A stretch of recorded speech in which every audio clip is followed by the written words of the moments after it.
Perhatian.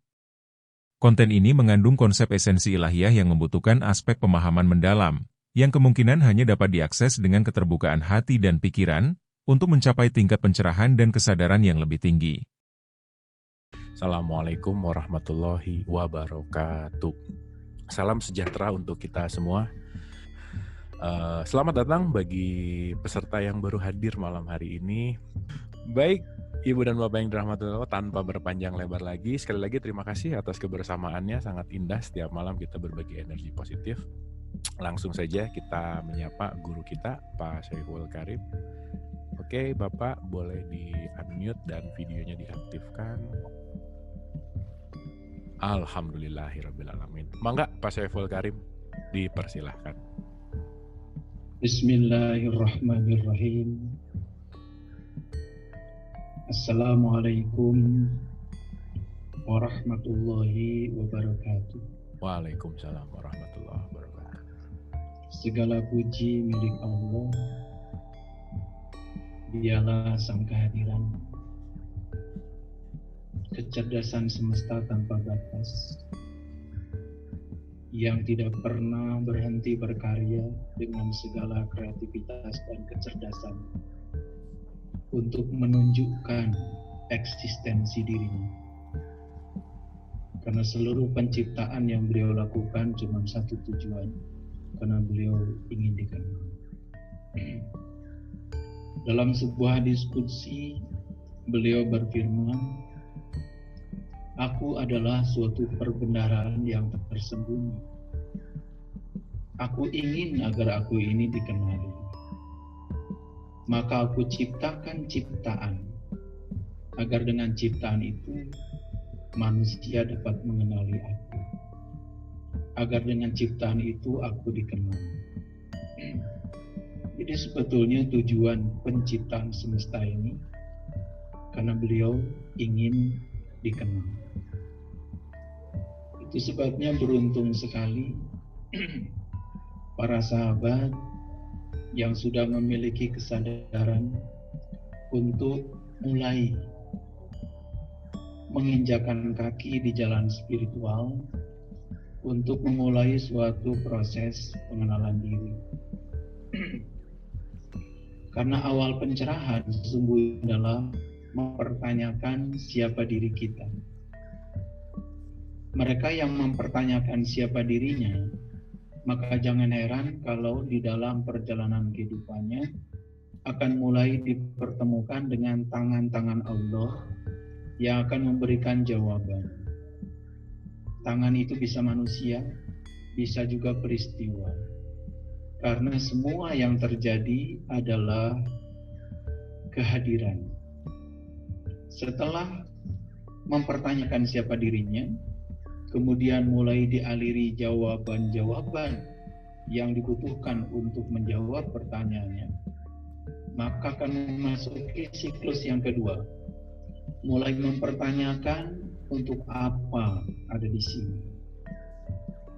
Kesadaran yang semacam ini tidak dimiliki banyak orang, hanya dimiliki oleh orang-orang khusus. Oleh karena itu malam ini saya pun akan berbicara secara khusus kepada orang-orang khusus. Karena Nikola Tesla, seorang ahli fisika, mengatakan bahwa kalau kamu ingin mengetahui rahasia alam semesta, maka pandanglah segala sesuatu di alam semesta ini sebagai energi, sebagai vibrasi, dan sebagai frekuensi. Oleh karena itu jangan heran kalau ahli-ahli fisika kemudian bertransformasi menjadi ahli-ahli spiritual. Karena sesungguhnya semakin dalam seseorang mendalami kreasi fisik, maka juga dia akan memahami kreasi mental. Oleh karena itu jangan heran kalau fisika klasik zamannya Newton kemudian bertransformasi menjadi fisika kuantum zamannya Niels Bohr. Dari transformasi dari aspek materi menjadi aspek energi. Oleh karena itu jangan heran kalau malam ini kemudian saya berbicara menggunakan aliran energi, karena kita sudah saatnya berbicara ini. Jadi ketika seseorang sudah mulai mempertanyakan siapa dirinya, lalu dia sudah bisa menemukan jawaban atas pertanyaan itu, maka siklus yang kedua, dia mulai mempertanyakan untuk apa ada di sini.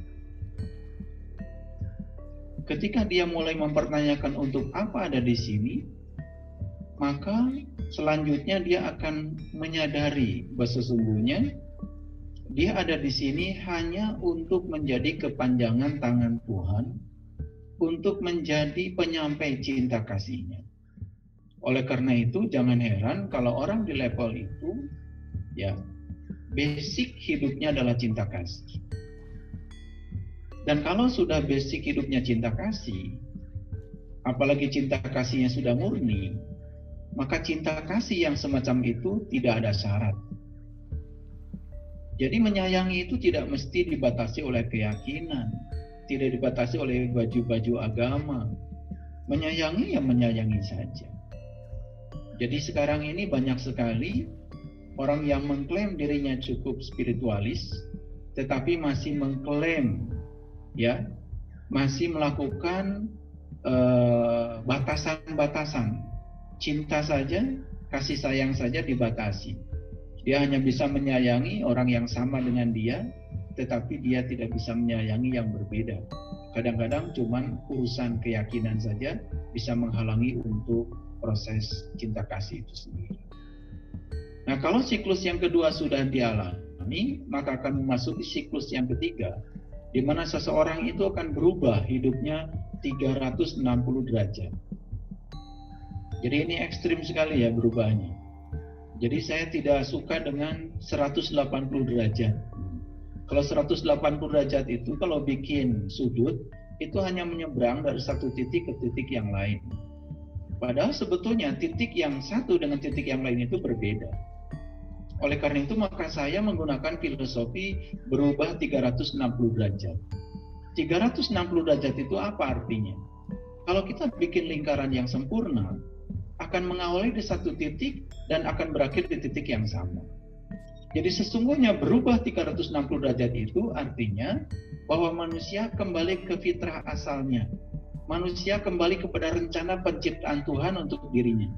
Nah, ketika dia sudah kembali kepada proses penciptaan Tuhan untuk dirinya, maka ya, pola-pola energi yang diciptakan oleh pikirannya, yang memanifestasi menjadi sesuatu yang mewujud menjadi realita, itu dibangun oleh pola-pola energi berdasarkan intuisi dari jiwanya. Karena orang di level kesadaran yang semacam ini, jiwanya itu selalu mengakses ruhnya. Akibatnya ketika jiwa sudah mengakses ruh, maka ya jiwa ini akan bisa memberikan nasihat-nasihat pada pikiran, dan pikiran itu akan membentuk pola-pola, ya, pola-pola energi yang akan membentuk realita. Sehingga realita yang tercipta itu adalah realita yang penuh dengan cinta kasih, realita yang penuh kedamaian, realita yang siap untuk menerima perbedaan. Nah sebetulnya, mohon maaf ya, banyak orang yang beragama baru di level pikiran, belum beragama di level kesadaran. Oleh karena itu maka harus ada transformasi dalam beragama dari level pikiran memasuki level kesadaran. Nah kesadaran adanya adalah di wilayah yang paling dalam, yaitu di jati diri kita sendiri. Jadi jangan heran kemudian kalau Nabi Muhammad ya melakukan perjalanan untuk bertemu dengan jati dirinya itu, yang beliau usahakan adalah meningkatkan kesadaran. Jadi kalau Einstein mengatakan seperti ini, kamu tidak akan pernah bisa menyelesaikan satu masalah di kesadaran saat kamu menciptakan masalah. Karena masalah itu baru bisa diselesaikan di tingkat kesadaran yang lebih tinggi. Oleh karena itu menyelesaikan masalah sesungguhnya adalah meningkatkan kesadaran. Jadi kalau seseorang itu selalu terjebak pada masalah yang sama dalam kehidupannya, sebetulnya karena dia sedang berjuang untuk menyelesaikan masalah di kesadaran yang sama saat dia menciptakan masalah. Oleh karena itu tanpa disadari dia akan merasa lelah, karena dia akan terus-menerus yang mendapatkan ujian yang sama, cobaan yang sama, karena dia sesungguhnya tidak sadar kalau dia sedang berada di frekuensi yang sama. Di dalam Al-Quran Nabi Muhammad mengatakan walaqad ra'ahu nazlatan ukhra inda sidratil muntaha indaha jannatul ma'wa idyaqsha sidrati ma yaghsha. Ini Quran surat An-Najm. Oleh karena itu maka perjalanan Isra Mi'rajnya Nabi Muhammad tidak ada di Quran surat Al-Isra. Sekali lagi, tidak ada di Quran surat Al-Isra. Quran surat Al-Isra hanya menceritakan proses Isra-nya saja. Tetapi Mi'rajnya itu adanya di Quran surat An-Najm. Nah, Mi'rajnya Nabi Muhammad itu adalah meningkatkan kualitas kesadarannya sampai mencapai Sidrah Al-Muntaha. Sidrah itu artinya sadar, Al-Muntaha artinya puncak. Jadi Sidrah Al-Muntaha adalah puncak kesadaran. Jadi siklus ya pencerahan itu dimulai dengan mempertanyakan siapa dirinya, kemudian mempertanyakan untuk apa aku ada di sini, dan selanjutnya ketika sudah mendapatkan dua jawaban atas pertanyaan itu secara sungguh-sungguh, maka dia akan mengalami siklus yang ketiga. Hidupnya akan berubah 360 derajat. Jadi kalau kita membuat suatu lingkaran, pasti berawal dari satu titik. Kemudian akan membuat lingkaran yang sempurna dengan cara mempertahankan jari-jari. Dan akhirnya kita akan berada di titik yang sama. Nah, di titik yang sama artinya itulah yang disebut dengan inna lillahi wa inna ilaihi rajiun. Nah, pelajaran ini kemudian dalam agama Islam diajarkan secara nyata pada saat proses tawaf. Jadi tawaf itu kan walaupun Ka'bahnya itu berupa kotak, tetapi geometri yang kita buat ketika sedang mengelilingi Ka'bah itu tidak kotak, tetapi geometri yang dibuat adalah lingkaran. Dan lingkaran itu rumusnya 22/7 kali jari-jari kali jari-jari. Itu sebetulnya filosofisnya sangat dalam. Itu sebetulnya adalah matematika ruh kalau bagi saya. Karena apa? Dua-dua itu sebetulnya lambang kesempurnaan. Makanya surat Al-Quran yang cerita tentang dua-dua itu surat Al-Hajj. Surat yang ke-22 itu surat Al-Hajj. Dan Al-Hajj itu cerita tentang perjalanan menuju ke Baitullah. Perjalanan menuju Baitullah untuk bertemu dengan sang pemilik rumah itu. Oleh karena itu, untuk menuju Baitullah yang sejati, rumah Tuhan yang sesungguhnya, maka kita sudah diberi jalan di dalam Quran. Ya, kalau kita baca di berbagai macam ayat, salah satunya di Quran surat Al-Mu'minun ayat yang ke-17 dinyatakan bahwa aku telah menciptakan 7 jalan di atasmu. Jadi angka 7 ini kemudian diabadikan menjadi 7 kali tawaf, 7 kali sa'i, 7 kali melempar jumroh, dan banyak lagi rahasia di balik angka 7. Tapi sayang sekali sampai hari ini banyak yang tidak sadar dan tidak pernah mempertanyakan kenapa angka 7 dalam agama Islam terutama menjadi angka yang sangat luar biasa. Nah, ternyata saya menemukan dalam tradisi keyakinan lain pun angka 7 ini menjadi angka yang sangat luar biasa bagi mereka yang tahu. Karena apa? Sesungguhnya model manusia itu semua juga sama seperti saya. Matanya di sini, telinganya di sini, kemudian hidungnya di sini, dan modelnya semua sama. Yang membedakan itu cuman keunikan-keunikan sendiri saja. Oleh karena itu maka saya sering mengatakan sebetulnya kita ini adalah jiwa-jiwa yang berasal dari cahaya yang sama. Cuma kita di semesta ini sedang bermain di keunikan kita sendiri. Di keunikan energi kita sendiri, di keunikan frekuensi kita sendiri. Itu yang membedakan kita. Itu yang membedakan kesadaran kita satu dengan yang lain. Pada sesungguhnya kita itu adalah jiwa-jiwa yang berasal dari cahaya yang sama, dari percikan yang sama.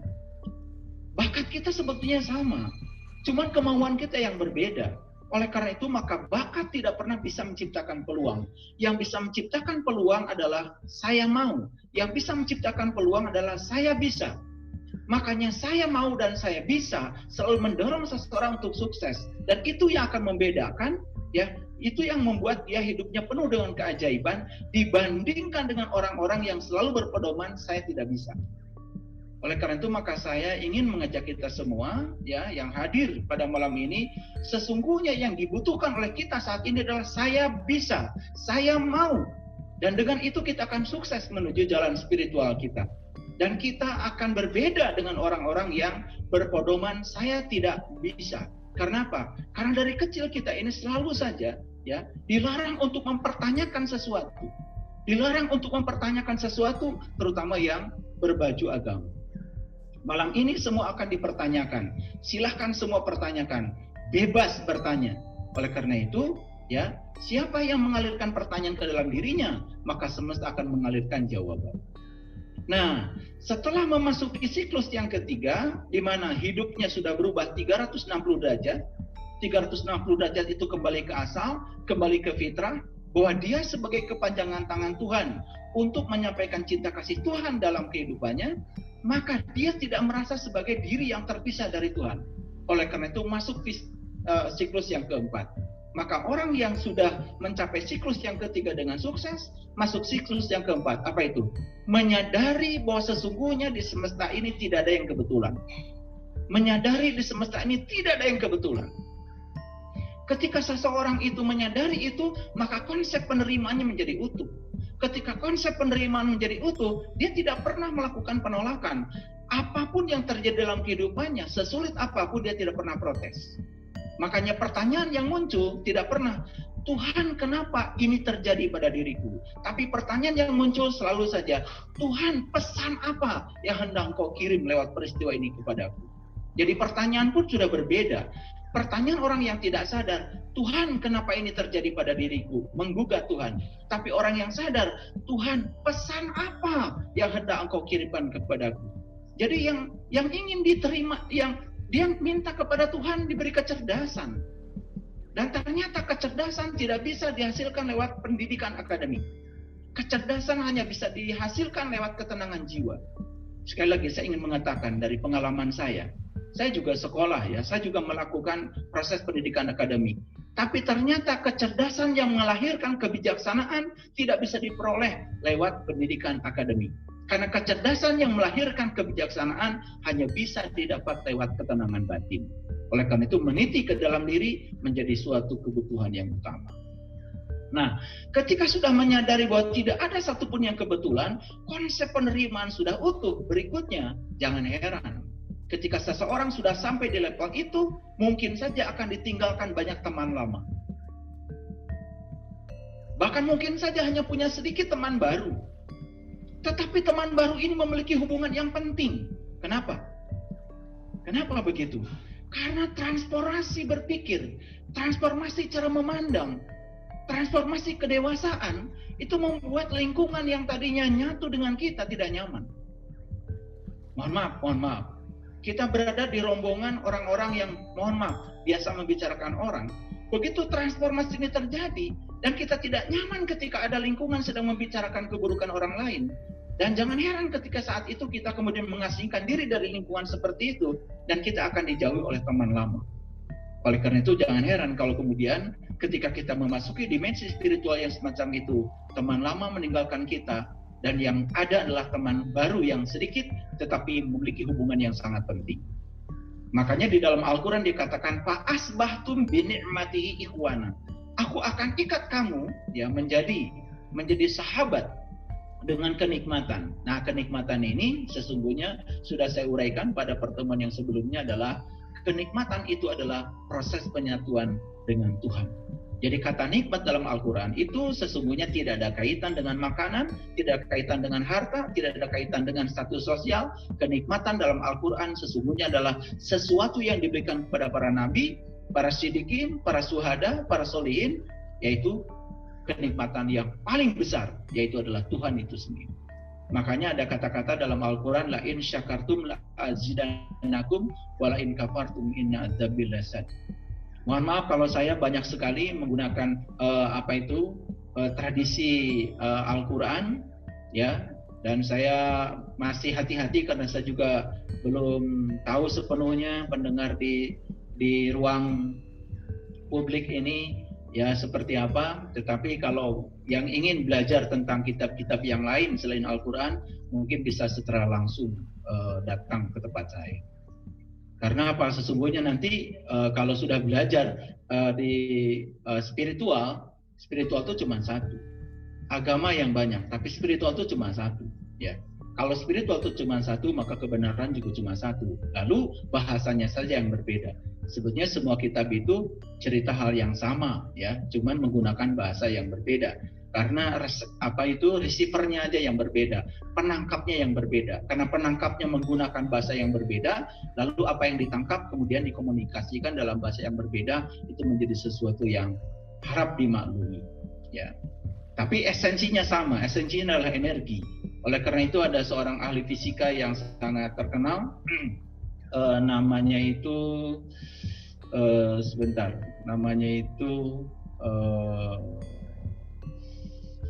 ya, Darin Detera. Jadi Darin Detera itu membuat sebuah buku yang berjudul Introduction to Quantum Consciousness. Iya, ya, consciousness. Jadi itu adalah pengantar ke fisika kuantum, dan salah satunya beliau mengatakan bahwa informasi itu adalah energi. Informasi itu adalah energi. Jadi oleh karena itu maka bagi saya yang namanya wahyu itu adalah getaran-getaran ilahi yang ditangkap sebagai sebuah informasi dan wujudnya adalah energi, ditangkap oleh yang berkesadaran tinggi dan setelah ditangkap menjadi pemahaman, dan pemahaman yang beliau dapat itu kemudian dikomunikasikan dalam bahasa manusia. Jadi komunikasi pasti menggunakan bahasa manusia, suka atau tidak suka. Oleh karena itu kalau kita belajar ya menangkap ya nilai-nilai spiritual hanya menggunakan kemampuan berbahasa, mohon maaf, ingin menangkap Quran hanya berbahasa Arab, ingin menangkap Injil hanya berbahasa Ibrani misalkan, ingin menangkap Weda dengan berbahasa India saja, hanya berbekal bahasa saja, itu tidak cukup. Karena apa? Bahasa itu hanya bisa mentranslasi, ya. Tapi translasi itu belum tentu mengantarkan kita pada aspek interpretasi. Apalagi sampai pada aspek pengalaman, ya, tidak mungkin, ya, karena aspek pengalaman itu hanya bisa didapatkan ketika kita mendapatkan seorang guru yang membimbing untuk meniti ke dalam diri. Nah itu siklus yang kelima. Siklus yang keenam adalah ya ketika seseorang sudah mencapai kesadaran ini, jangan heran ketika dia mulai membuang sesuatu yang tidak berguna dalam hidupnya. Barang-barang di rumah pun barangkali yang terlalu banyak, yang selama ini membuat kita jadi sesak di rumah, mungkin dibuang sedikit-sedikit. Bahkan hal-hal yang tidak berguna pun mulai tidak tertarik.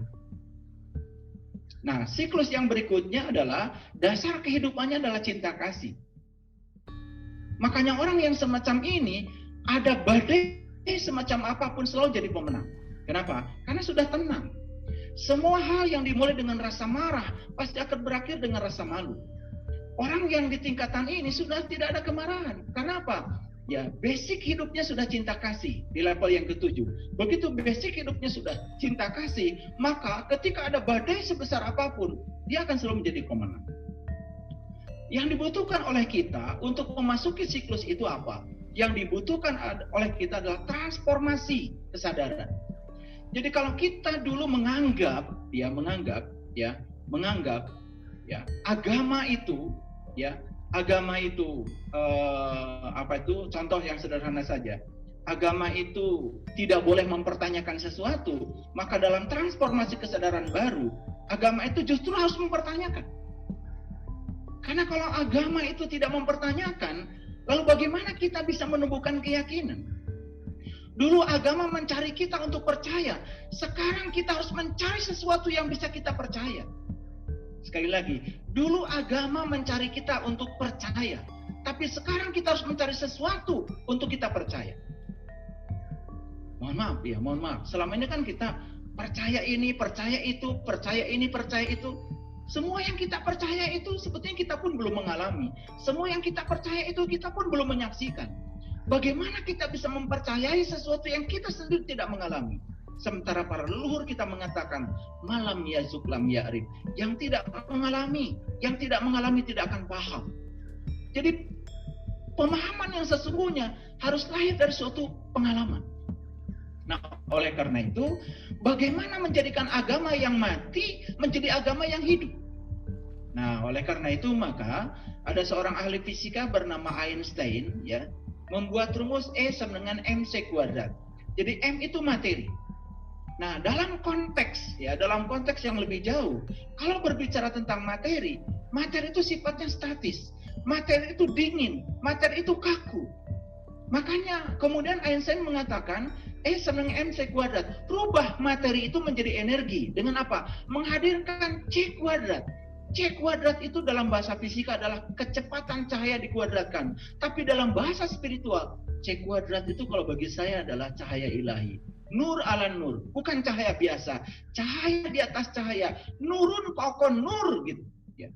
Dan kita harus bisa mengakses yang seperti itu. Makanya seluruh pencari kebenaran, titik awal proses pencarian ke dalam dirinya dimulai dengan mengakses cahaya ilahi yang ada dalam diri. Dan itu adalah titik awal perjalanan. Oleh karena itu maka semua guru-guru suci selalu mengajak kita untuk menyaksikan itu di dalam diri kita. Karena sesungguhnya pusat semesta itu ada dalam diri kita. Jadi kalau para sahabat ada yang menyaksikan betapa hebatnya supernova di alam semesta yang ditangkap oleh teleskop Hubble, di dalam Al-Quran Allah menyatakan, "Fa'idang sakotis samau pakanat wardatan kadihan fabi ayyi ala rabbikum tukadziban." Ketika langit rohanimu terbuka, saat itu kau akan menyaksikan mawar merah.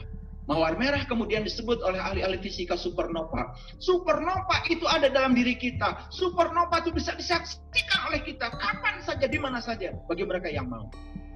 Bagi mereka yang mau. Bagi mereka yang tidak mau, ya tidak akan dimaui oleh semesta. Siapa yang menginginkan, maka akan diinginkan oleh semesta. Siapa yang ingin, maka akan menyatu keinginan dia dengan keinginan semesta. Menyatunya dua keinginan itu seperti garam dengan asam. Garam di laut, asam di gunung, menyatu dalam sebuah kuali.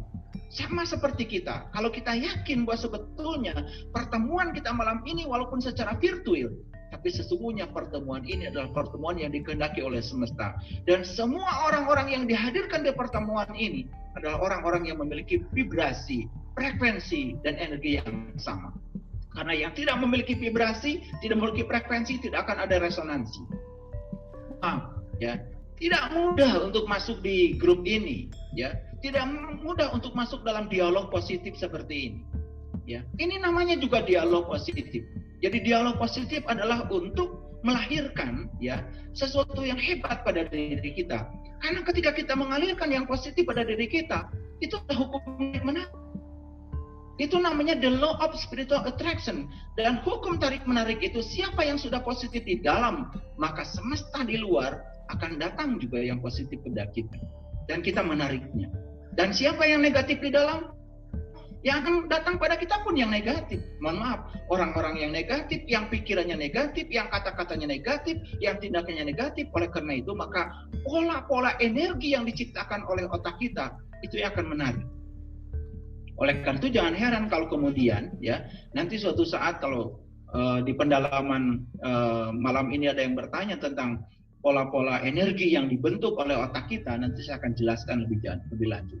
Ini supaya merangsang pemikiran kita semua. Nah, yang dibutuhkan sekarang adalah transformasi. Transformasi dari agama ke dalam spiritualitas. Apa itu spiritual? Spiritual itu sederhana dari dua kata, spirit dan ritual. Spirit itu jiwa, spirit itu ruh, spirit itu energi, spirit itu semangat. Ritual itu artinya adalah upacara. Bagaimana mengupacarakan jiwa? Bukan mengupacarakan pikiran. Oleh karena itu saya katakan tadi, kalau kita berbicara agama di level pikiran, yang keluar adalah pemisahan. Tapi kalau kita berbicara agama di level kesadaran, yang keluar adalah penyatuan. Jadi jangan heran kemudian kalau mohon maaf ya, di tingkat kesadaran yang rendah, agama itu terkadang sering menjadi sesuatu yang sangat sensitif dan berbahaya, dan itu bisa memecah belah. Jadi saya masih ingat ya, ketika Kiai Haji Ahmad Dahlan ya, ditanya oleh salah seorang muridnya, ya, ditanya itu apa itu sesungguhnya agama, ya. Kemudian beliau memainkan biola dengan cantiknya, dengan luar biasa ya, karena beliau punya keahlian memainkan biola, dan beliau hanya mengatakan seperti ini agama. Ya. Jadi ketika dimainkan biola itu yang keluar itu adalah seni, yang keluar itu keindahan, yang keluar itu kedamaian. Dan kemudian beliau balik bertanya justru kepada muridnya yang bertanya, apa itu agama? Dan saat beliau memainkan biola untuk menjawab pertanyaan itu apa itu agama, dan kemudian beliau yang balik bertanya, apakah kalian mendengar tadi bagaimana saya memainkan biola? Apa yang kalian rasakan? Kemudian muridnya mengatakan indah, damai, tenang, menyentuh. Itu tidak bisa digambarkan dengan kata-kata. Dan beliau mengatakan itulah agama. Dan kemudian ya, biola itu dimainkan oleh orang yang tidak ahli. Ada muridnya yang mengambil biola itu dan kemudian dimainkan. Karena beliau tidak ahli memainkan biola, yang terjadi apa? Kemudian dikomentari oleh Kiai Haji Ahmad Dahlan. Nah, agama seperti itu kalau ada di tangan orang yang tidak ahli. Menyeramkan, tidak mendamaikan, suaranya fals. Seperti itu.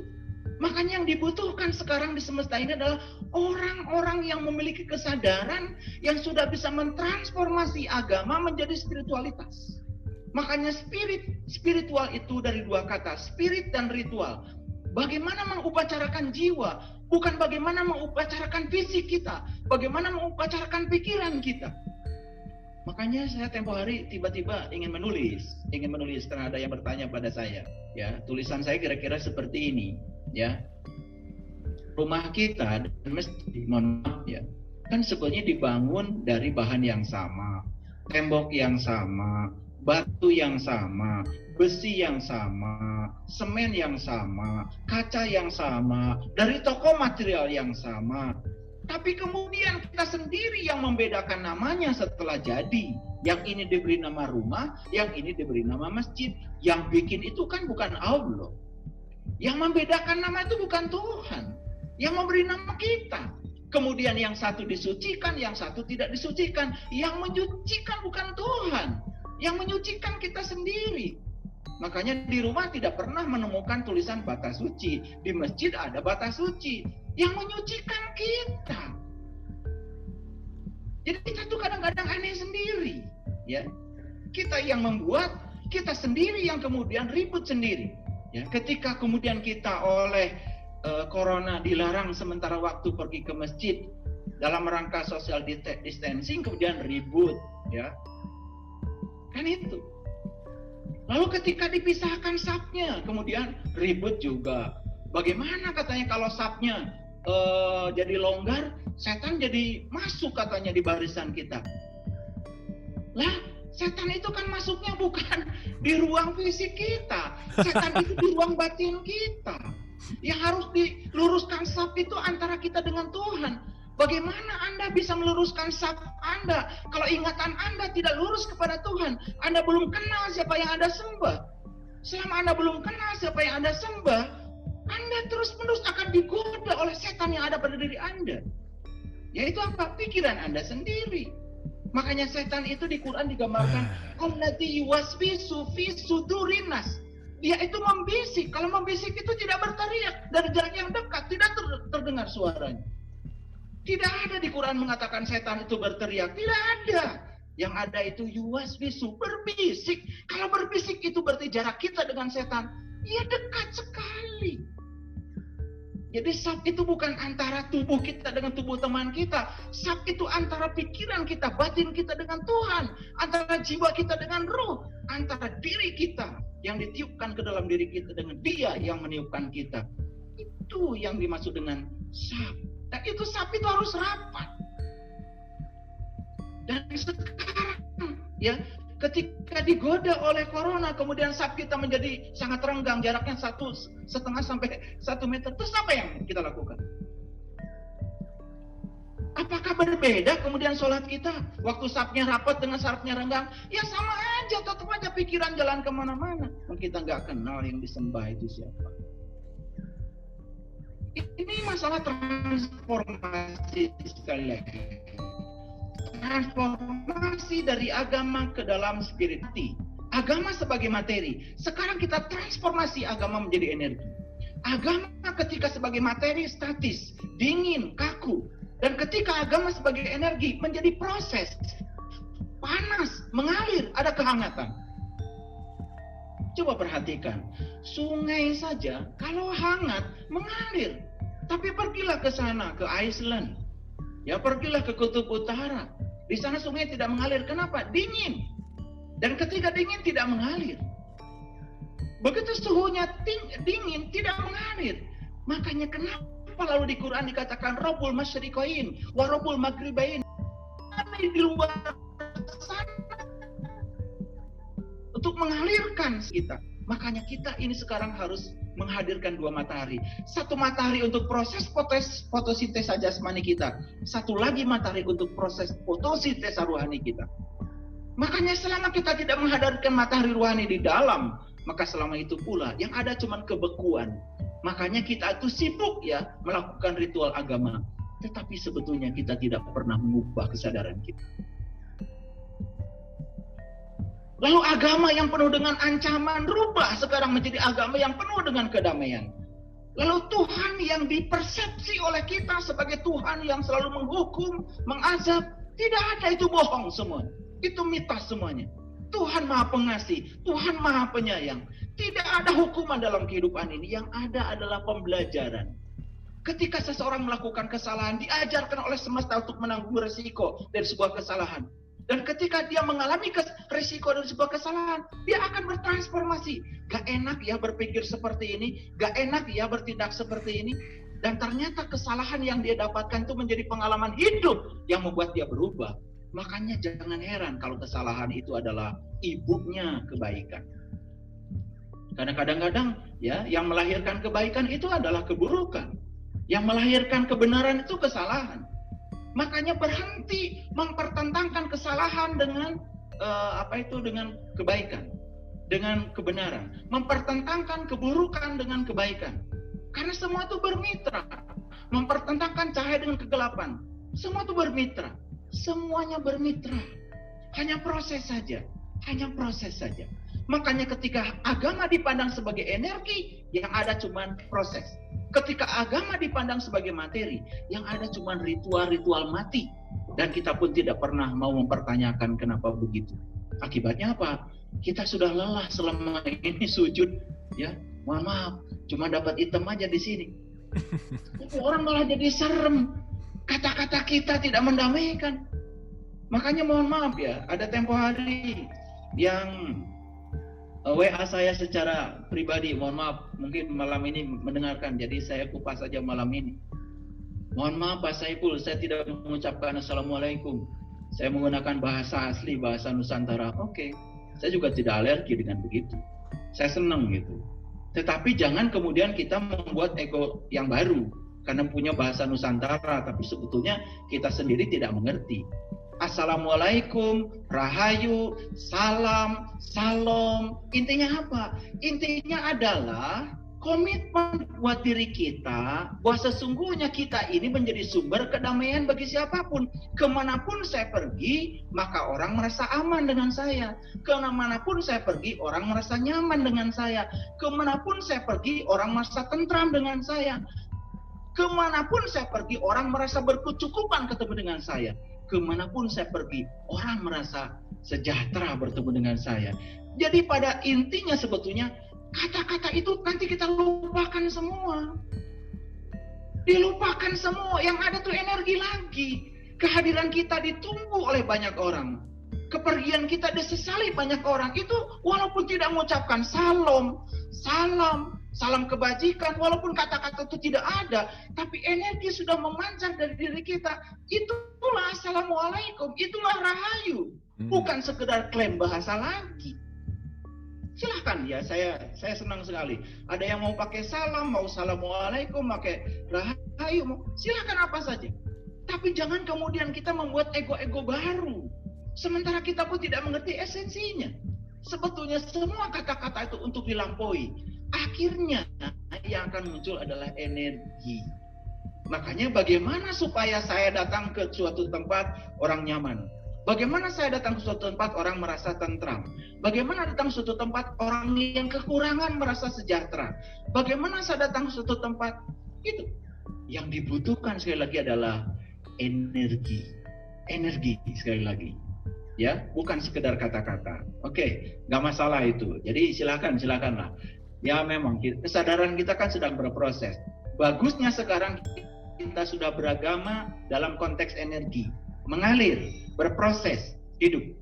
Ya, dulu kita beragama dalam konteks materi, kaku, dingin, mati. Ya, bahkan mempertanyakan pun kita mungkin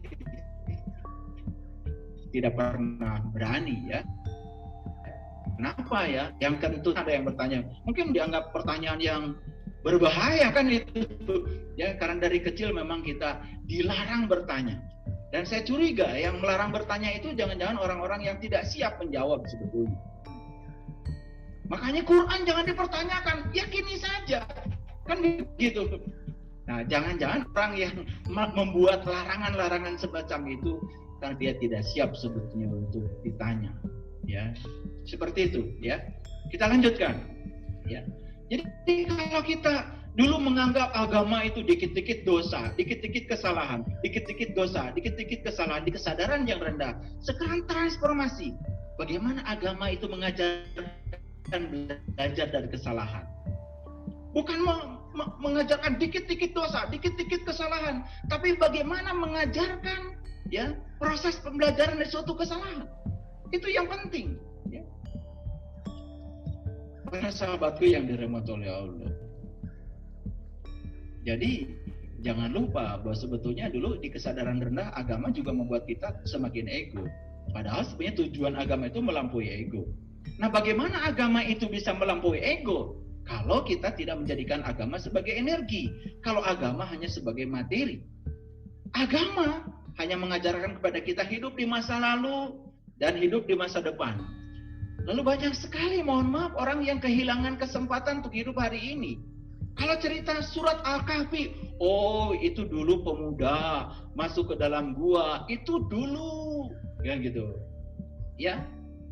Terus sekarangnya mana? Mana gua itu? Yang mana gua? Itu yang hebat orang Jakarta. Coba orang Jakarta. Ada orang Jakarta nggak di sini? Orang Betawi. Manggil dirinya itu udah luar biasa. Panggilnya apa? Gue. Itu gue itu dari Quran surat Al-Kahfi. Curiga saya dari sana, jangan-jangan. Itu dari gua. Gua itu ya elu. Makanya identitas manusia kan di sini, dari sini ke atas. Identitas kita dari sini ke atas, betul nggak? Foto KTP yang dibutuhkan dari sini ke atas. Karena apa? Alamat tentang diri kita adanya di wajah kita. Identitas kita di sini. Makanya ketika Bapak Ibu berfoto bersama, coba yang dicari siapa? Yang dicari wajah Bapak Ibu. Begitu, oh ini gue, tuh kan gue. Ini gua, paling ganteng. Ini gua tuh paling cantik, betul. Jadi sebetulnya mana gua? Gua itu adalah diri kita. Ya Pak Ashabul Kahfi, Anda sendiri yang harus masuk ke dalam diri Anda, meniti ke dalam diri. Makanya besok-besok ganti judulnya, jangan meniti ke dalam diri, masuk ke dalam gua biar agak keren sedikit. Karena kita selalu diajarkan, oh cerita tentang surat Al-Kahfi itu dulu itu dulu, ya anjingnya tidak masuk ke dalam gua. Gak tuntas mengkupas surat Al-Kahfi. Lalu apa efeknya buat kita? Percayai saja. Kalau dulu ada pemuda beriman masuk ke dalam gua. Kemudian kalau Anda percaya, Anda akan dapat surga. Kapan? Entar. Nanti di sana kan gitu. Lah, hari ini saya dapat apa? Sekarang di sini saya dapat apa? Makanya banyak yang kemudian terheran-heran ketika saya mengupas surat Al-Kahfi. Begitu saya kupas surat Al-Kahfi, ternyata surat Al-Kahfi itu sangat kontekstual. Sangat konseptual. Di sini, saat ini, sekarang. Guanya ada di sini, pintunya kelihatan oleh kita. Ashabul Kahfinya pun sekarang adalah kita-kita sendiri. Jadi kalau ingin jadi orang yang beriman, masuk ke dalam gua, meniti ke dalam diri. Itulah Ashabul Kahfi. Disitulah pentingnya seorang guru yang bisa membimbing kita untuk meniti ke dalam diri. Inilah sebenarnya yang dibutuhkan oleh kita. Sekali lagi yang dibutuhkan oleh kita adalah proses transformasi kesadaran. Dulu kita memandang agama seperti ini, sekarang kita memandang agama seperti ini.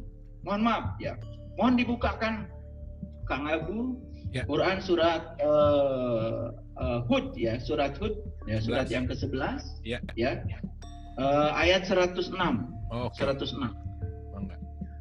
Ayat 106. Surat 11 ayat 106. Iya, surat Hud ayat 106. Ya. Oke. Ya.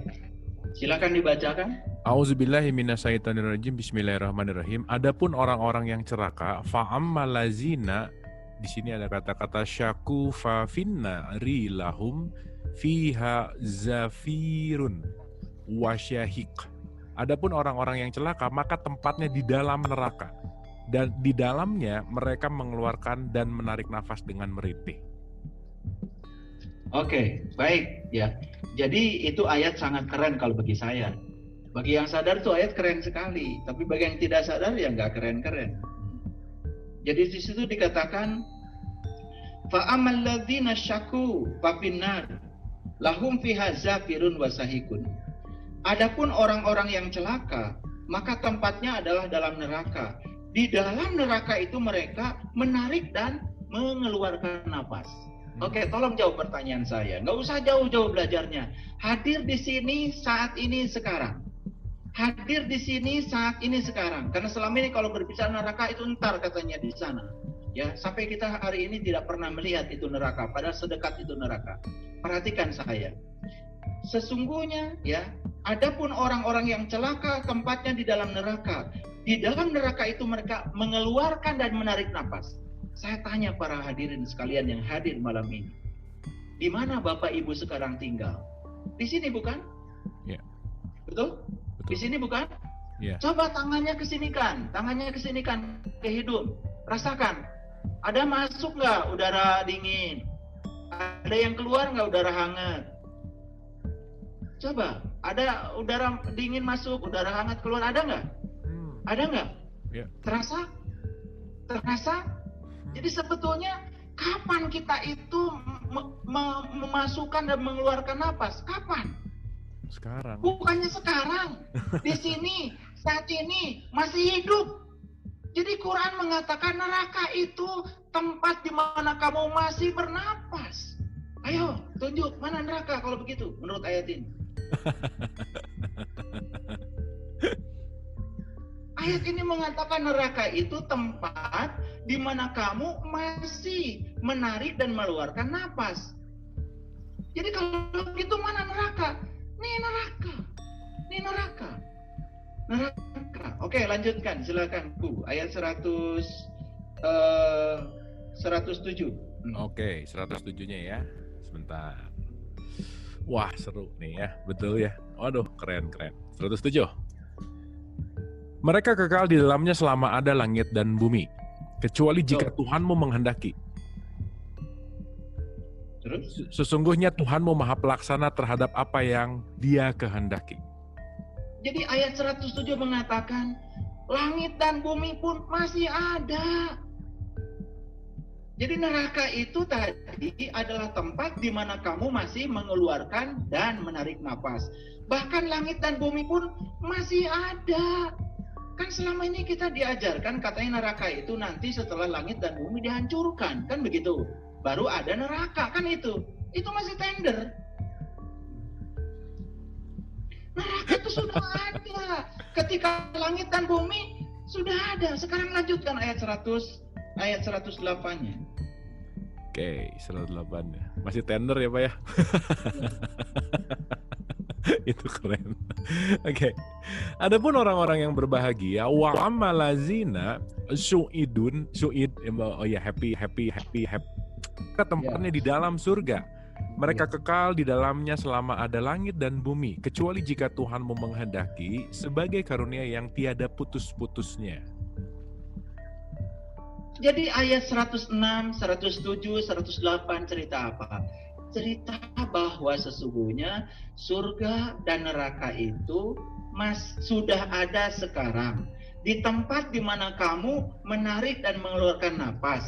Langit dan bumi pun masih ada, berdiri. Jadi kalau begitu, surga dan neraka itu adalah di sini. Kapan ini jadi neraka? Kalau kesadaran kita rendah. Kapan ini jadi surga? Kalau kesadaran kita tinggi. Makanya orang yang kesadarannya tinggi, tubuh ini menjadi surga. Itu saja, sesederhana itu sebetulnya. Nah, cuman kita kan karena tidak mempertanyakan, lalu kita pun tidak mengerti. Lalu muncullah orang-orang yang mengajarkan itu ini, kan dikit-dikit. Kalau kita melakukan kesalahan, masuk neraka. Kalau kita melakukan kebaikan, masuk surga. Terus saja seperti itu. Jadi agama itu kalau nggak dulu, ya entar. Ya. Lalu hari ini kita dapat apa? Nah, saya akan menarik semua sahabat untuk hadir di sini saat ini sekarang. Barangkali itu dulu, Kang Abu, pendalaman dari saya. Silakan kita akan lanjutkan dengan dialog yang lebih seru lagi. Terima kasih. Oke, luar biasa. Boleh tepuk tangan dulu Ibu dan Bapak. Wow, mind blowing ya. Udah deh pokoknya. nggak ada satu kata pun yang bisa terlewatkan gitu, luar biasa. Atur nuhun Ayah Guru. Wow, the best ya, luar biasa. Tadi siapa dirinya, untuk apa, sehingga ada perubahan ekstrim 360 derajat, menyadari tidak ada yang kebetulan. Ditinggalkan teman lama. Ini pasti 400 orang yang di sini semuanya udah ditinggalin teman-teman lamanya ya, udah kelihatan dari wajah-wajahnya. Soalnya salah satunya adalah bertemu dengan frekuensi yang sama gitu ya. Itu ciri-ciri tadi ada beberapa tingkatan gitu. Maka barang-barang yang sudah lama mungkin udah nggak penting dibuang gitu ya. Dan dasar kehidupannya hanya penuh dengan cinta kasih. Luar biasa.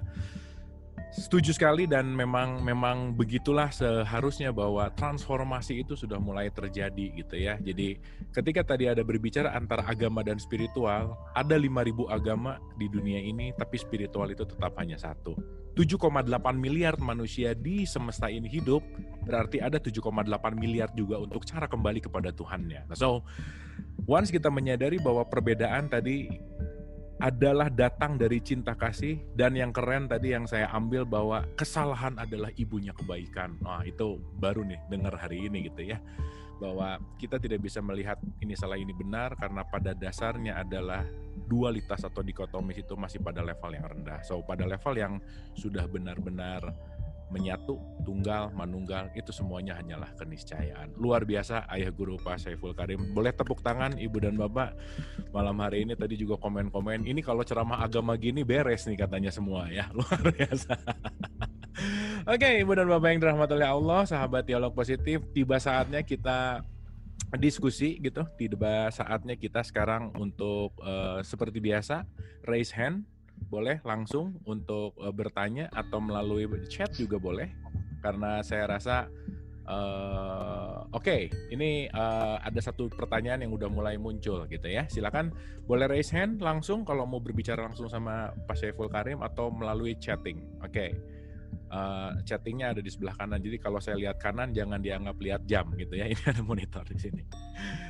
Bagaimana kalau orang yang melakukan kejahatan di dunia, tetapi dia tidak menyadari kalau perbuatannya jahat, berasa benar melakukan, dan batin atau jiwanya tidak merasa benar melakukan, oke. Dan batin atau jiwanya tidak tersiksa, apakah tetap ada keadilan?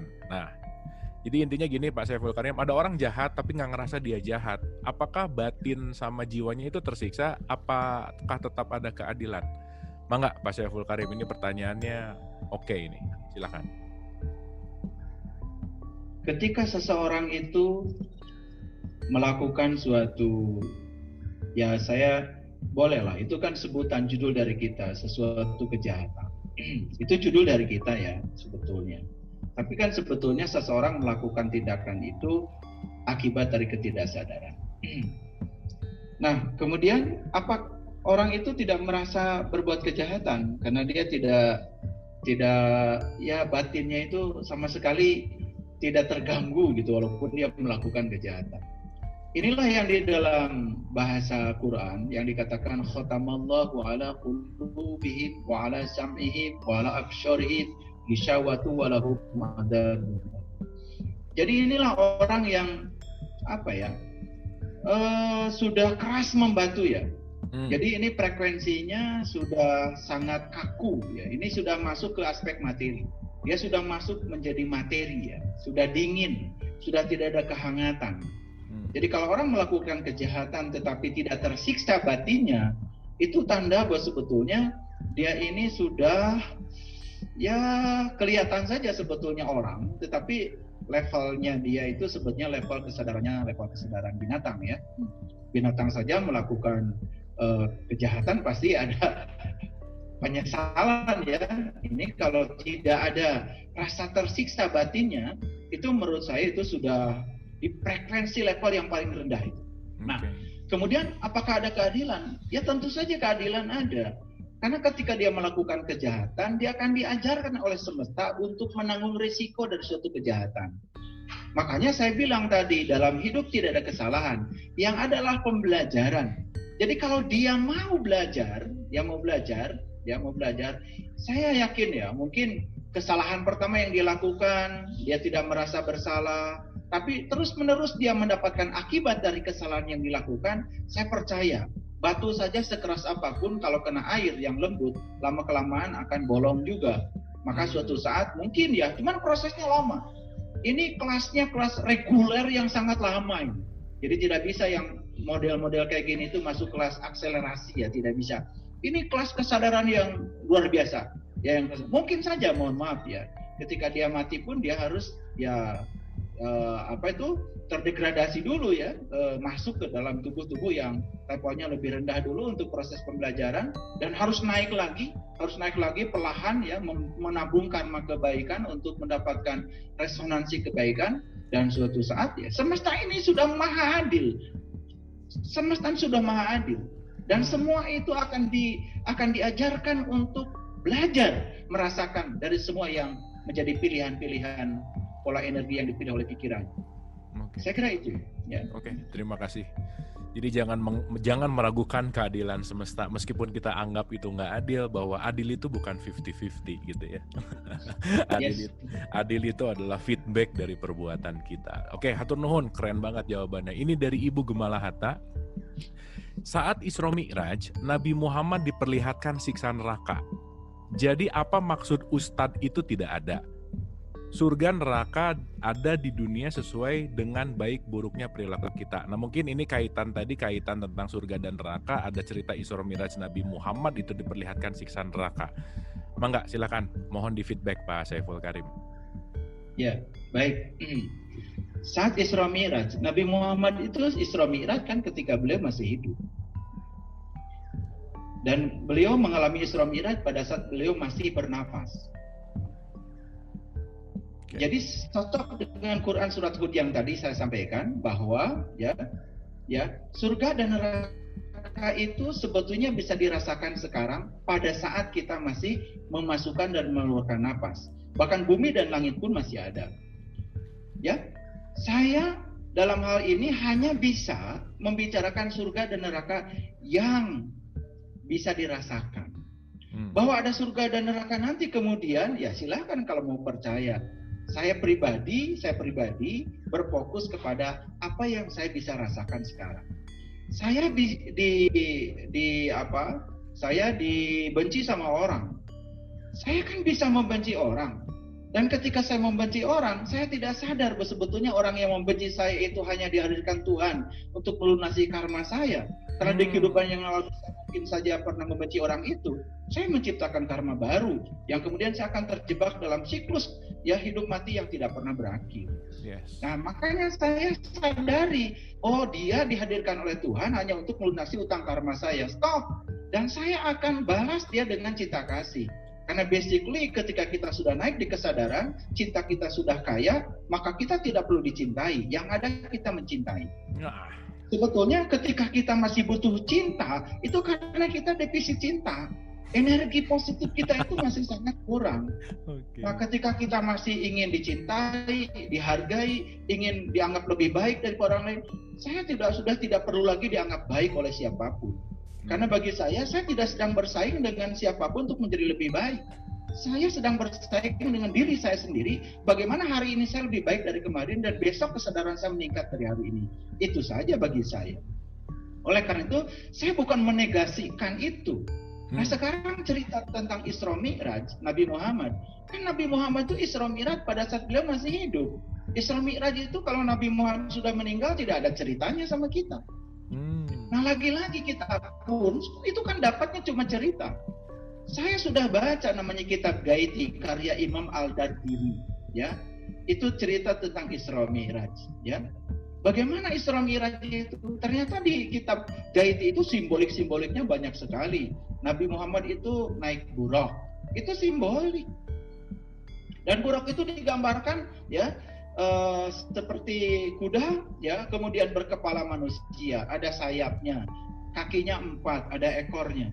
Ternyata di kitab itu diceritakan kaki 4 itu melambangkan pijakan keilmuan kita, syariat, terikat, hakikat, marifat, kan seperti itu. Ya, sidik, amanah, fatonah, balago. Ternyata 4 itu yang kemudian oleh Sunan Kalijogo ya dibuat menjadi sebuah makanan khas Lebaran namanya ketupat. Ya. Ketupat Lebaran itu kan sebetulnya diambil dari kupat, laku sing papat.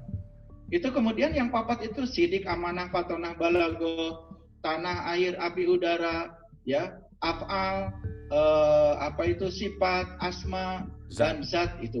Semuanya 4. Saraba 4 disebutnya. Makanya kalau baca buku Kiai Haji Haderani, seorang mursyid ya dari Banjar yang menulis buku judulnya 4M. Beliau juga nulis judul bukunya 4M. Ya, musyahadat, ya, mukasyafat, kemudian arifat, kemudian mahabbah. Itu 4M. Jadi tingkatan untuk mencapai mahabbah itu dimulai dengan musyahadat dulu. Setelah musyahadat baru mukasyafat. Mukasyafat baru ma'rifat. Setelah ma'rifat baru mahabbah. Sampai pada tingkatan itu saraba 4. Ya, dan ternyata kaki kuda yang 4 itu melambangkan simbolik pijakannya itu harus 4. Dan sayang sekali, mohon maaf ya, bagi orang-orang yang berkepentingan, lalu 4 itu dikait-kaitkan dengan poligami dan lain-lain. Ya. Padahal sebenarnya nggak ada kaitannya dengan itu. Cuman ya karena pikirannya sudah begitu, makanya seperti kata orang bijak, kemana pikiran kita dipusatkan, maka ke situ energi mengalir. Okay. Makanya hati-hati memusatkan pikiran. Jangan sampai energi kita mengalir ke sana. Kalau mengalir ke sana ya sudah, kita akan terus ya mencari pembenaran untuk menghalalkan hawa nafsu kita sendiri. Padahal sebenarnya tidak seperti itu. Lalu ada sayapnya. Dan sayap itu lambang untuk terbang. Itu diceritakan tempo hari oleh saya di Quran surat Al-Imran ayat yang ke-49. Sudah kita bahas pada episode yang sebelumnya. Bahwa sebetulnya pertemuan antara Nabi dengan Bani Israel itu ya kemudian ingin membebaskan 3 penyakit. 1 penyakit buta, mata kolbunya, 2 penyakit kulit. Penyakit kulit itu ya alergian, tidak siap menerima perbedaan. Makanya penyakit kulit ini gampang sekali menular kan? Menular. Makanya banyak yang menebarkan penyakit alergi ini kan berbahaya itu. Menebarkan kebencian atas nama agama dan Tuhan itu penyakit kulit itu. Dan itu harus disembuhkan. Yang ketiga adalah penyakit kesadaran yang mati. Yang tadi itu, agama itu dipandang sebagai ritual saja, tetapi tidak dipandang sebagai spiritual. Spiritnya hilang, ya, spiritnya hilang, tidak ada spiritnya, hanya ritual saja. Nah, cerita tentang Isra Mi'raj ini kan yang kita terima juga cuma cerita, betul nggak? Dan kita pun tidak pernah ya mempertanyakan seperti apa sih Isra Mi'raj itu. Di Quran seperti apa? Makanya setiap peringatan Isra Mi'raj yang dibahas selalu Quran surat Al-Isra yang pertama. Setelah itu selesai, sisanya nggak dibahas. Padahal sisanya itu cerita Bani Israel. Cerita perjalanan seseorang yang sedang berjalan menuju Tuhan. Siapa? Ya siapa saja yang mau.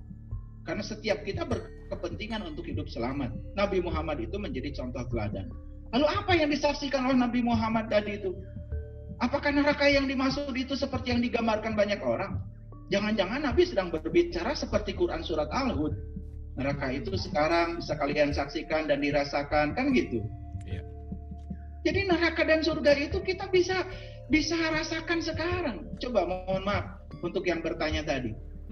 Ketika kita misalkan ditipu orang lah, contoh lah, ditipu orang, ya. Kita kan hanya melihat orang itu menipu kita. Kita tidak pernah introspeksi. Uang yang ditipu itu uang dari mana yang punya kita. Betul?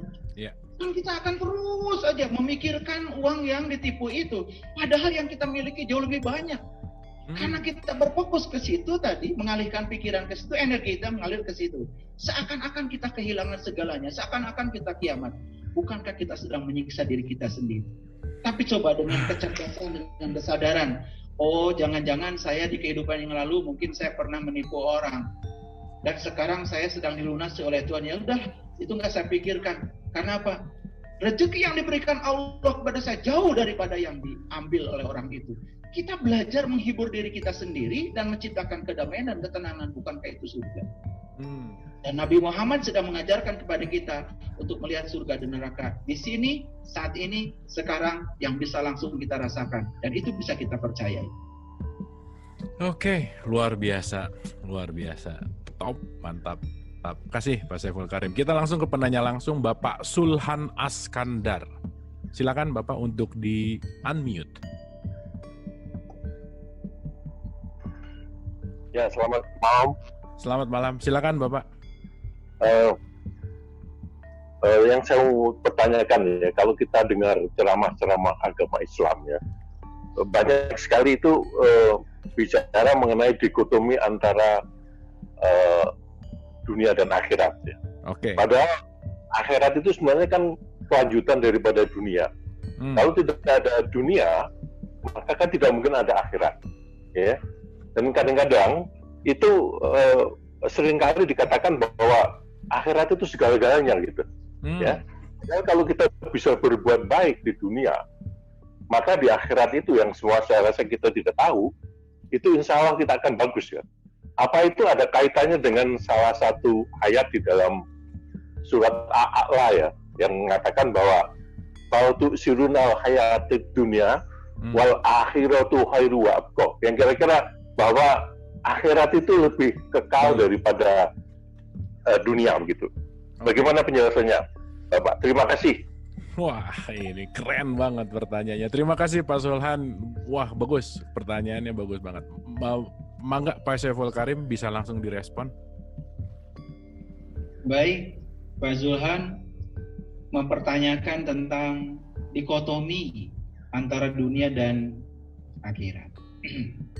Saya mau memulai dari kesadaran lagi.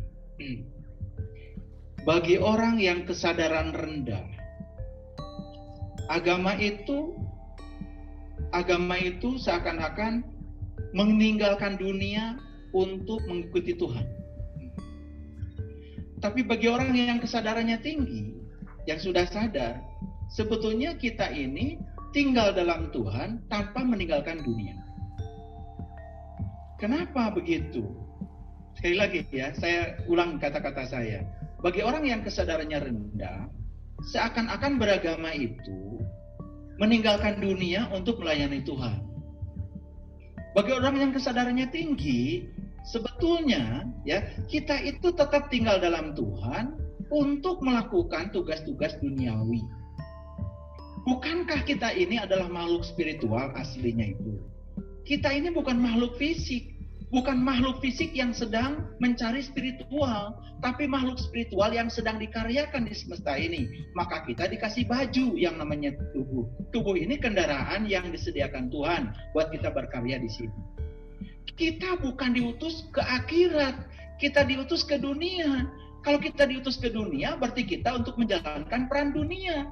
Kalau peran dunia kita bagus, dan selama di dunia kita menjadi kepanjangan tangan Tuhan untuk menyampaikan cinta kasih Tuhan, tidak ada dikotomi dunia akhirat.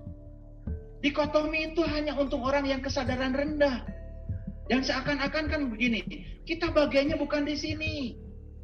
Kita bukannya bagian di sini, kita itu bagiannya ntar di sana, di surga.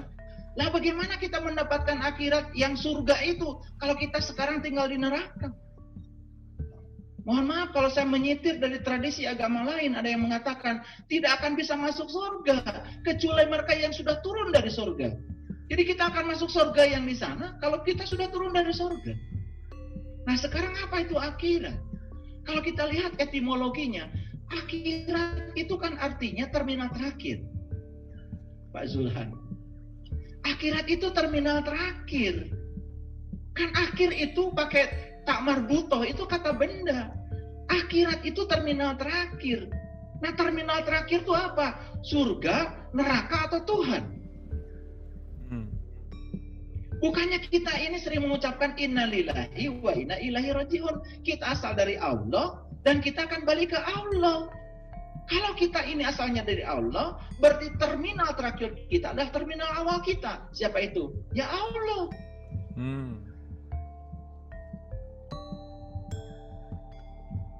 Ini apa? Akhirat itu sesungguhnya adalah Allah. Nah, oleh karena itu maka kita ini diutus oleh Allah ke semesta ini untuk menjalankan tugas-tugas Allah di semesta ini, menjadi kepanjangan tangannya untuk menyampaikan cinta kasihnya. Maka di Islam apapun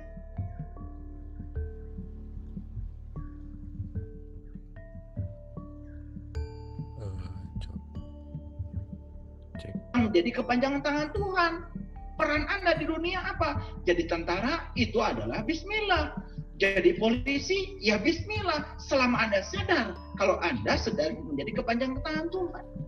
Coba lucu sekali kalau misalkan pegawai bank tidak ada karena sedang sholat duha. Itu soleh apa salah?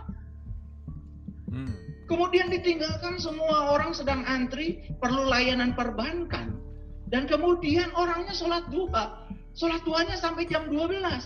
Soleh apa salah? Menurut saya, dia nggak ngerti. Kalau jadi pegawai bank itu peran Tuhan buat dia di semesta ini. Itu bukan urusan dunia. Itu urusan akhirat. Itu urusan Tuhan. Tergantung niat Anda. Makanya Nabi Muhammad mengajarkan kepada kita, innamal amalu binniyat. Ya terserah niat Anda. Makanya kalau orang berkesadaran tinggi, gak ada dunia akhirat. Semua itu untuk Tuhan, atas nama Tuhan. Inna sholati wa nusuki wa mahyaya wa mamati rabbil alamin la syarikalah wa bidzalika umirtu.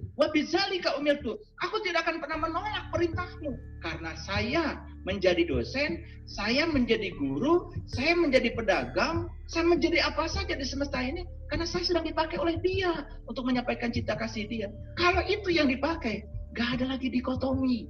Insya Allah doanya yang Robbana atina fid dunya hasanah wa fil akhirati hasanah wa qina azabannar. Makanya coba Bapak perhatikan, itu doa dibaca kapan? Kalau kita sudah melintasi rukun Yamani. Yaman itu apa? Yaman itu artinya kanan.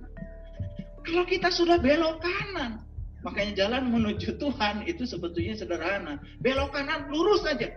Udah itu. Dunianya hasanah, akhiratnya hasanah. Sampai di Hajar Aswad, di titik asal kita berangkat. Innalillahi wa inna ilaihi rajiun. Gitu. Makanya saya ingin mengajarkan pada anak muda yang hadir di tempat ini malam ini, ya, Anda sekolah yang benar. Tempuh pendidikan setinggi mungkin. S1, S2, tempuh semuanya. Anda ahli fisika, Anda ahli kimia, Anda jadi teknokrat, Anda jadi ahli IT. Itu bukan dunia itu, bukan. Itu peran Tuhan untuk Anda di semesta ini. Oke. Luar biasa. Termasuk pesulap nggak, Pak? Ya, pesulap itu peran Tuhan. Menghibur. Yang membuat orang tidak. Oke. Atur nuhun Pak Saiful Karim. Nah, Mudah-mudahan ingin sedikit memberikan tambahan ya, mohon maaf. Yeah. Coba dibuka Quran surat Luqman ya, ayat 33. 3133. Oke, Pak. 3133. Luqman ayat 33. Oke. Siap. 3133 Luqman. Yes, silakan.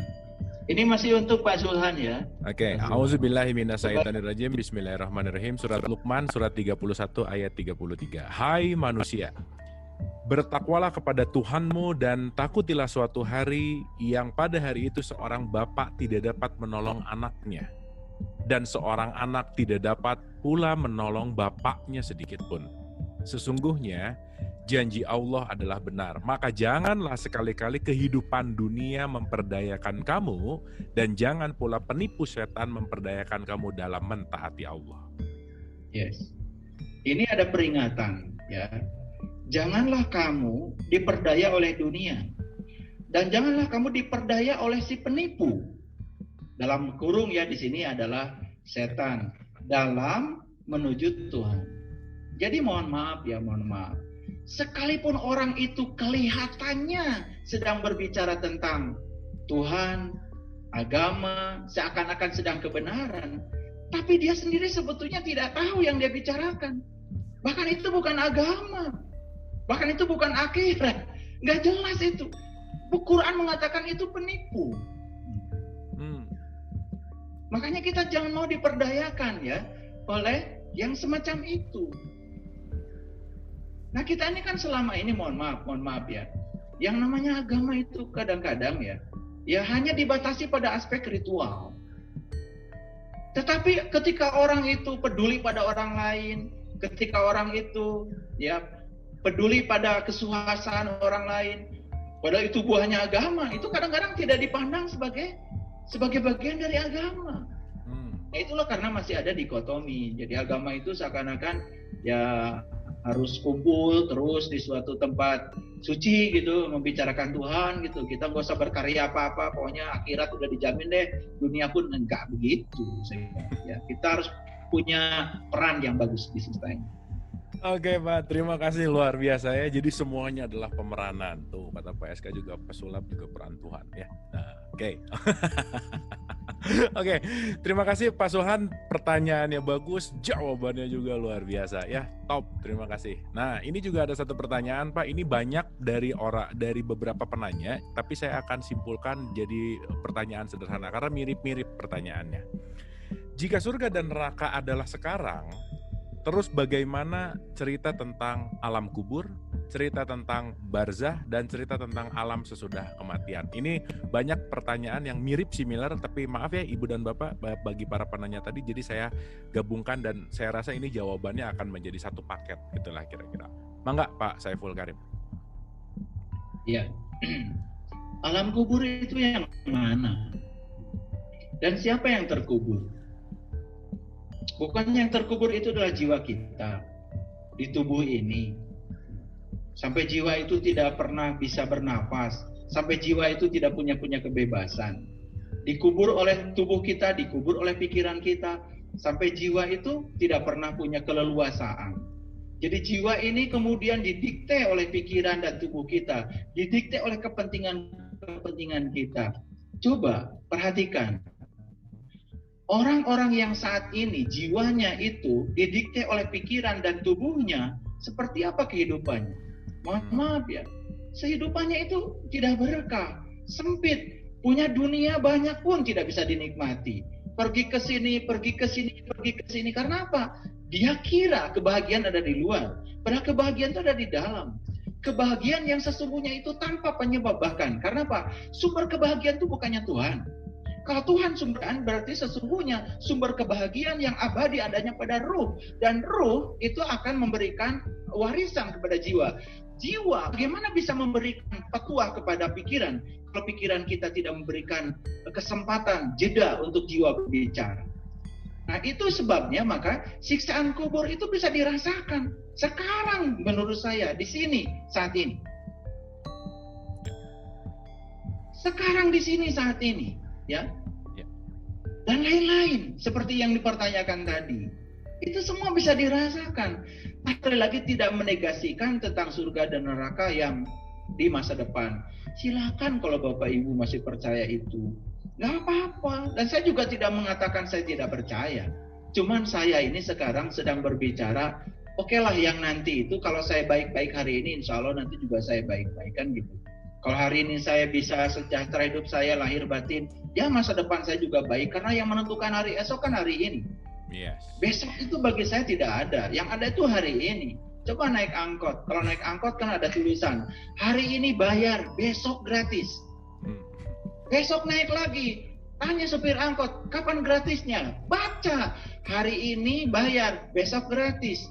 Kan gitu. Besok itu hari ini, lusa juga hari ini kalau kita masih hidup. Oleh karena itu maka bagi saya, yang menentukan masa depan saya adalah apa yang saya kerjakan hari ini. Itu saja. Terima kasih. Wah, luar biasa. Top ya, simpel gitu. Jadi Ibu dan Bapak jangan lupa, waktu ngaca kita lagi ngaca sama kuburan sebenarnya karena adalah jasadmu gitu ya, kira-kira. Oke, terima kasih Pak, luar biasa ya. Mudah-mudahan bisa menjawab. Nah, berikutnya ini lagi ada satu lagi, ini private, nggak mau disebutin namanya.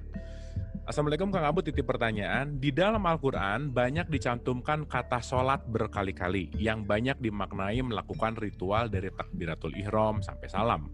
Jadi makna hakiki sebetulnya sholat ini kalau dikaitkan dengan kecerdasan spiritual untuk mendapatkan kecerdasan kebijaksanaan yang sejati. Karena banyak orang Islam merasa selesai dan aman kalau ibadah sholat wajib dan sunnahnya tidak pernah tertinggal. Nah, ini bagus pertanyaannya. Mangga Pak Saiful Karim, ini bicara tentang sholat untuk meningkatkan kecerdasan spiritual karena banyak orang ini menurut penanya ini banyak orang Islam yang ngerasa kalau udah sholat aman gitulah kira-kira. Silakan Pak. Ya, itu lagi-lagi ketika kesadaran rendah agama itu jadi materi. Agama itu dingin. Agama itu tidak pernah mempertanyakan. Agama itu statis. Agama itu kaku. Tapi bagi orang yang kesadarannya tinggi mulai mempertanyakan. Jadi sebetulnya yang disebut tadi orang-orang yang merasa sudah selesai karena sudah melakukan segalanya, ya, terutama yang tadi itu, yaitu sebetulnya karena kesadarannya rendah.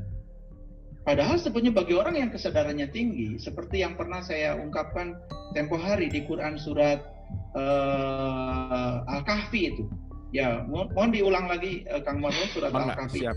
Yang ayat berapa? 103, Al-Kahfi ayat 103, 104, 105, dibacakan agak cepat saja. Oke. Ini untuk menjawab pertanyaan tadi. Oke. Auzubillahi minasyaitonirrajim. Bismillahirrahmanirrahim. Katakanlah, apakah akan kami beritahukan kepadamu tentang orang-orang yang paling merugi perbuatannya? Paling rugi ini. Oke. Yaitu orang-orang yang telah sia-sia perbuatannya dalam kehidupan dunia ini. Sedangkan mereka menyangka bahwa mereka berbuat sebaik-baiknya. 5-nya, mereka itu orang-orang yang telah kufur terhadap ayat-ayat Tuhan mereka dan kufur terhadap perjumpaan dengan Dia. Maka hapuslah amalan-amalan mereka dan kami tidak mengadakan suatu penilaian bagi mereka pada hari kiamat. Terakhir, 6-nya, demikianlah balasan mereka, itu adalah neraka jahanam. Disebabkan kekafiran mereka dan disebabkan karena mereka menjadikan ayat-ayatku dan rasul-rasulku sebagai olok-olok. Baik, saya tidak bisa mengupas ini secara keseluruhan, tapi ada kaitannya dengan pertanyaan ini. Inginkah aku sampaikan kepadamu tentang orang-orang yang paling rugi perbuatannya, yaitu orang-orang yang telah sia-sia, ya, dalam kehidupan dunia ini, sementara ia menyangka kalau dia telah berbuat sebaik-baiknya. Penanya yang private tadi, gak apa-apa dia menyangka sudah berbuat baik, kan itu kebebasan. Ya, gak apa-apa dia menyangka sudah berbuat baik, itu kan kebebasan. Tapi kan sebetulnya sholat itu bukan tujuan. Sholat itu di Quran itu adalah sarana untuk mencapai tujuan. Aqimis sholat, inna sholat tanha 'anil fahsya wal munkar. Dirikanlah sholat, sesungguhnya sholat itu adalah sarana. Sarana untuk mencegah seseorang dari perbuatan keji dan munkar. Sekaligus sholat bukan tujuan. Tujuan akhirnya tetap akhlak. Jadi sebetulnya klaim-klaim yang semacam itu ya boleh saja, itu bebas kan. Orang mengaku presiden semua juga nggak apa-apa, namanya juga ngaku. Tapi pertanyaan kan diaku apa tidak? Yang bisa mengaku dia itu sudah sholat itu kan akhlaknya. Bukan berapa rakaat dia sholat, tapi dampak dari sholat bagi dia itu apa? Itu sebetulnya. Nah, apalagi dikaitkan dengan tadi, bagaimana sholat pada tingkat kecerdasan spiritual. Sesungguhnya kalau kata sholat sendiri dibahas, sholat itu kan artinya penyatuan. Sholat itu menyatu. Nah, menyatu itu kan artinya antara yang menyembah dengan yang disembah tidak berjarak. Menyatu itu kan seperti itu. Warna kuning dengan warna hitam, dengan warna putih digabung kan jadi warna baru. Warna merah dengan warna putih digabung kan jadi oranye. Jadi sebetulnya antara yang disembah dengan yang menyembah tidak ada jarak, itu sholat. Kalau sudah tidak ada jarak, dalam keadaan berdiri, duduk, dan berbaring, dia merasa sebagai kepanjangan tangan Tuhan, lalu menyampaikan cinta kasihnya Tuhan, akhlaknya itu akan akhlak Tuhan. Itu yang disebut dengan tahalluq bi akhlaqillah. Jadi tidak perlu klaim lagi.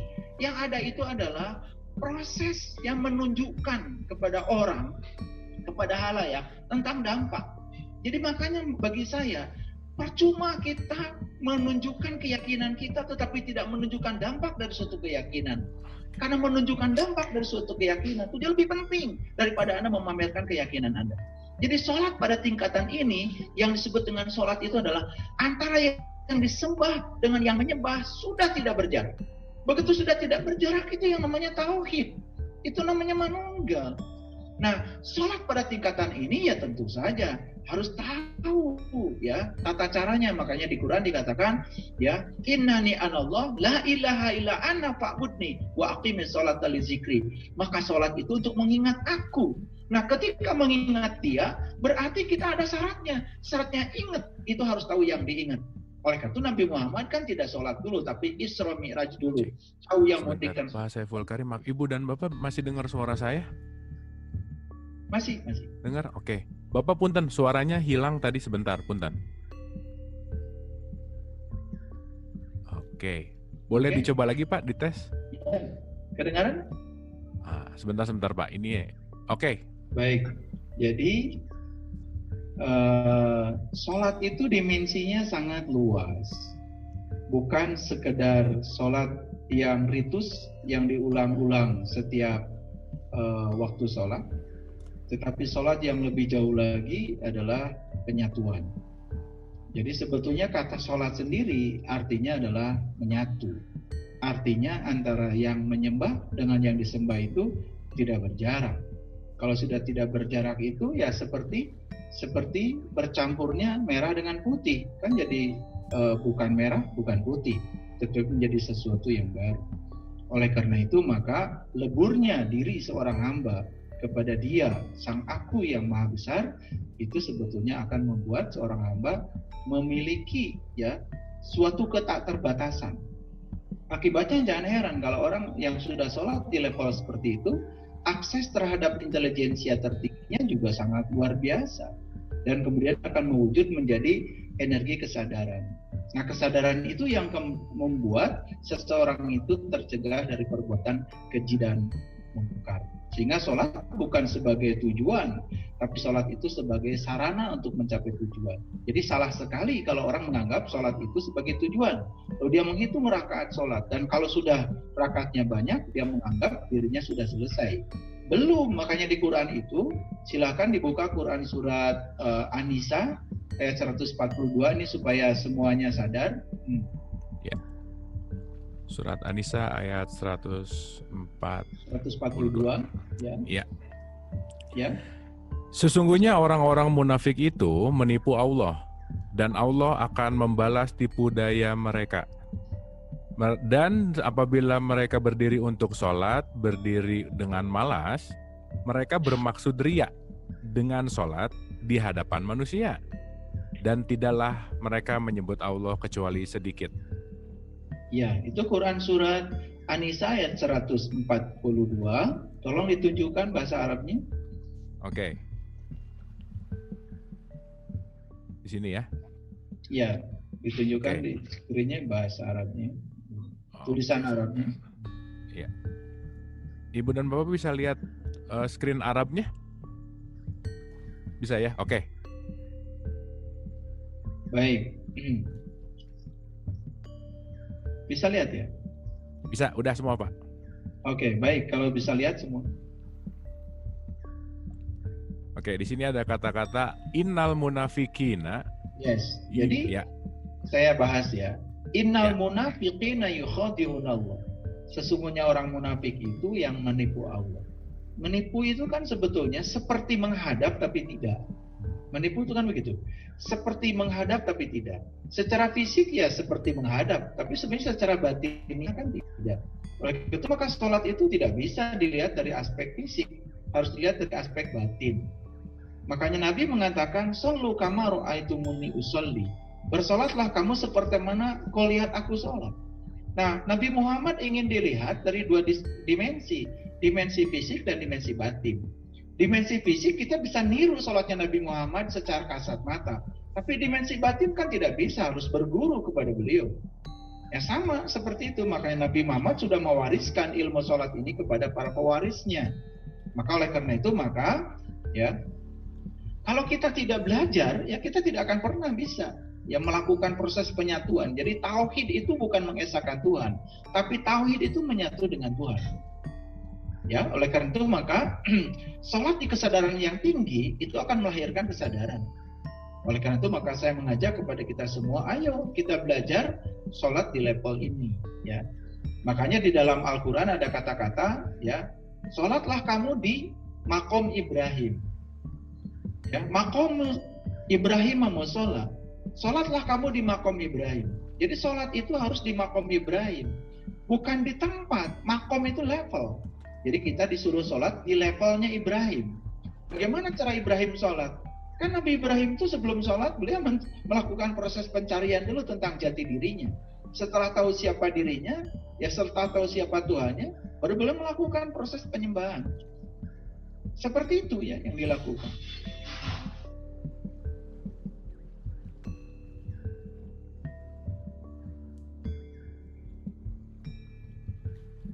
Baik, Kang Marlon. Ya, baik. Terima kasih, Pak Punten. Ini teknis agak sedikit ini, tapi udah mulai baik lagi. Baik, terima kasih. Jawabannya luar biasa sekali. Jadi sholat itu bukan hanya ritualnya aja. Karena kalau kita sadari, Ibu dan Bapak, kita nggak pernah bisa melihat orang sholat. Yang kita lihat adalah gerakan orang sholat.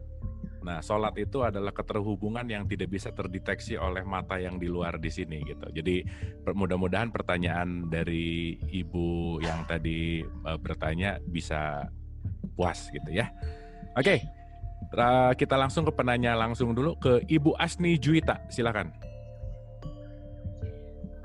Halo Pak, selamat malam.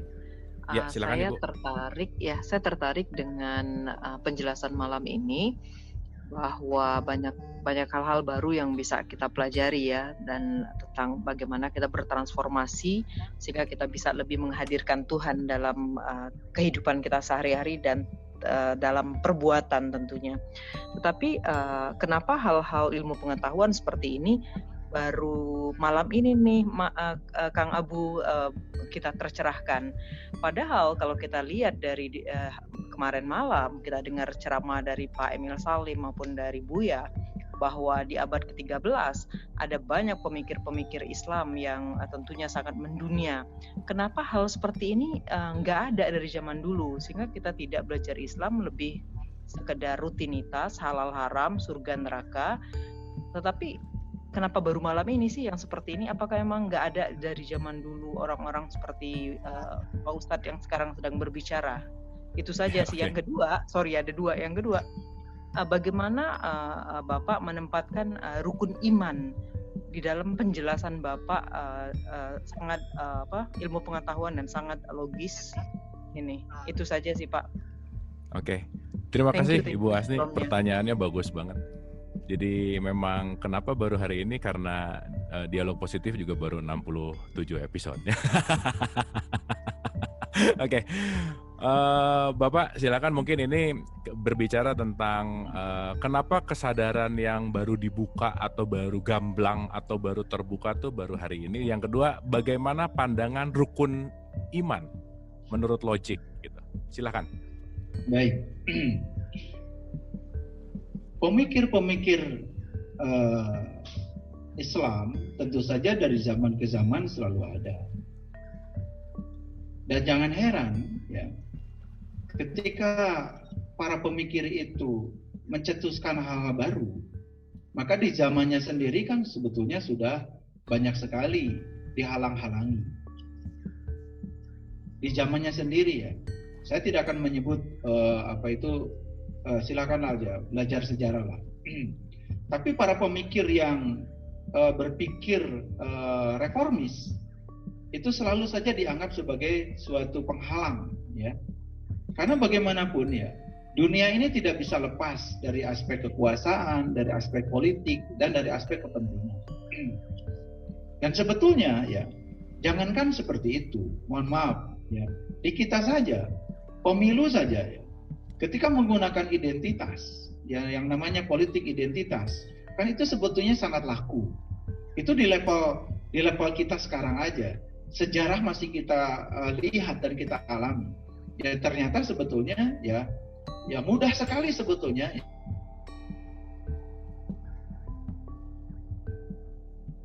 aspek-aspek spiritual itu dimanfaatkan untuk kepentingan kekuasaan, politik, ya kepentingan. Makanya ada yang namanya politik identitas. Tidak heran kalau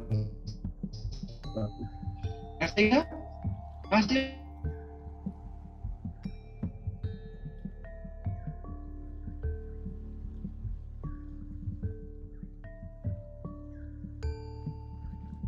tentang Al-Hikam itu sangat luar biasa sebenarnya kalau dibedah ya. Itu cerita tentang pengalaman spiritual beliau. Masih ada Ihya Ulumuddin. Ihya Ulumuddin itu kan sebetulnya ingin memandang agama yang bersifat materi itu menjadi agama yang bertransformasi menjadi energi. Agama yang mati itu menjadi agama yang hidup. Agama yang tidak mempertanyakan itu menjadi agama yang mempertanyakan. Itu masih ada sekarang. Tetapi lagi-lagi ya pemikiran-pemikiran yang reformis seperti ini tuh ya memang tidak bisa diserap oleh orang pada umumnya.